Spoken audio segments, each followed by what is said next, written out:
For over 60 years, PVC and UPVC piping have dominated the municipal and commercial markets. They are cheap, reliable, and everywhere. But in the heavy industrial sector, a high-tech composite alternative has rapidly taken market share: glass-reinforced plastic, or GRP. This creates a massive headache for engineers and procurement managers.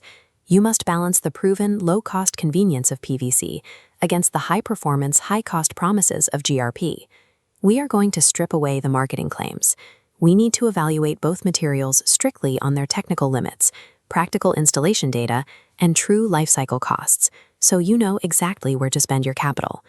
To understand the difference, look at this split-screen cross-section. On the left, PVC is a solid, single material. On the right, GRP is a multi-layered composite, made of an exterior shell, an intermediate fiber and resin matrix, and an interior liner. This structural difference dictates every performance limit we're about to measure. It defines how these materials handle the long-term stress of a 50-year infrastructure project. Because PVC is homogeneous, the same plastic is used throughout the entire thickness of the pipe. That uniform composition guarantees the pipe maintains exact outside diameter tolerances, no matter where a contractor cuts it on the job site. The practical trade-off here is speed. An exact diameter means you can execute standard watertight joint sealing on the fly, with almost zero friction during installation. GRP takes a completely different approach. It is built from weaving glass fibers together with specific resins, like epoxy, polyester, or phenolic. By altering the raw materials and the thickness of the layers, engineers can highly customize the physical properties of the pipe to handle specific corrosive chemicals or pressure loads. This comparison matrix tracks how these structures behave in the field. Because GRP is multi-layered, cutting it on-site means the raw ends often have to be specially calibrated just to meet joint tolerances. PVC is optimized for unpredictable field modifications. GRP requires precise, pre-planned engineering before the pipe ever leaves the factory. In industrial pipelines, the primary failure points almost always come down to two variables: extreme pressure and extreme heat. PVC handles standard flow rates exceptionally well. For municipal water distribution or irrigation, it easily manages constant pressures up to 16 bar, but it has severe operational limits. PVC begins to soften and lose structural integrity above 60 degrees Celsius, or 140 degrees Fahrenheit. And under heavy pressure surges, the pipe typically fails around the 100,000 cycle mark. Comparing pressure thresholds, PVC halts at 16 bar, while GRP extends to 32 bar and withstands 1 million surge cycles. Transitioning to temperature, GRP operates safely from -60 to 250 degrees Fahrenheit. Buying GRP for a standard utility line is financial overkill, but in high-stress, variable temperature industrial environments, PVC becomes a catastrophic liability. PVC installation is incredibly straightforward. Crews use standard solvent cement, push fits, and basic hand tools to lock the system together. The financial outcome of this methodology is a very low labor bill. It installs fast, using widely available, low-cost crews.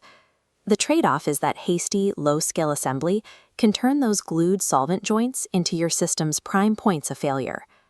GRP holds a logistical advantage, quantified on this radar chart. 100 feet of heavy-duty PVC weighs 231 pounds. The same length of fiberglass composite drops to 72 pounds, alongside a dramatically lower cable friction coefficient. That lower friction allows for longer, smoother cable pulls. And because the pipe itself is so light, you drastically reduce the need for heavy lifting machinery. But joining GRP isn't for standard plumbers. It requires complex techniques like filament winding or specialized flange joints, demanding highly skilled, expensive labor. You have a clear choice on the balance sheet. PVC minimizes your labor bill, while GRP minimizes heavy machinery and logistical footprint on complex sites.